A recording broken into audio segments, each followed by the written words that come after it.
បាទពុកម៉ែបងប្អូននិងប្រិយមិត្តបាទពុកម៉ែបងប្អូនឃើញនេះជាទស្សនវិជ្ជាពេលព្រឹកនៅផ្សារខបរមតាសាជាថ្មីហើយពុកម៉ែបងប្អូននេះសិតតែជាកន្លែងបន្លែណាពុកម៉ែបងប្អូនបាទអានេះក៏ល្អដែរពុកម៉ែបងប្អូនណាឡើងជាហ្មងហ្នឹងហើយល្អណាស់បាទហើយកន្លែងនេះគឺជាកន្លែងដែលប្រជុំជនណាបាទតែដល់ពេលស្មាននេះវាអត់ទៅមានមនុស្សប្រមាណទេប្រហែលតិចទៀតហ្នឹងហើយប្រហែលតិចទៀតគឺមនុស្សកាន់តែច្រើនណាបងប្អូនបាទហើយ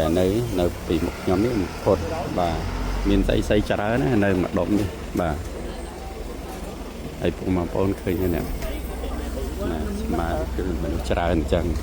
អូខេបងប្អូនវីដេអូខ្ញុំមានតែប៉ុណ្្នឹងសង្ឃឹមថាយើងជួបគ្នានៅ